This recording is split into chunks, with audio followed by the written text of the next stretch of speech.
ഭാരതീയത വൈകാരികാനുഭൂതിയുടെ ഏറ്റവും ഉയർന്ന ഭാവം ശങ്കരൻ കാവ്യരൂപത്തിൽ എഴുതിവെച്ചു.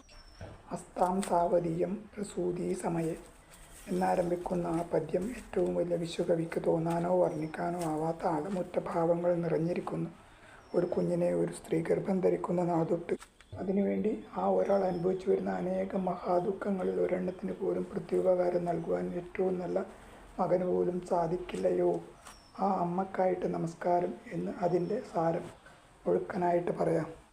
ജീവിതം ആരംഭിക്കുന്നത് തന്നെ തീർത്താൽ തീരാത്ത കടപ്പാടുകളുടെ ബന്ധനത്തിൻ്റെ ഇടയിൽ വെച്ചാണ്. അതാണ് ഈ വിശ്വമഹാചിന്തകൻ പറയുന്നത്. ഇത്തരം ബന്ധനങ്ങളെ മനസ്സിലാക്കി ചെയ്യേണ്ടത് ചെയ്യുവാനാണ് അദ്വൈതം അനുശാസിക്കുന്നത്.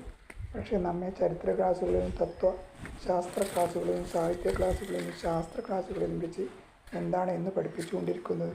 വ്യക്തി സാമൂഹികവും ഭൗതികവുമായ കെട്ടുപാടുകളോടോ കടപ്പാടുകളോടോ ബന്ധമില്ലാത്ത ഒരു പ്രതിഭാസമാണെന്നാണ് ഇന്ത്യയുടെ ചിന്ത പഠിപ്പിക്കുന്നു എന്നല്ലേ.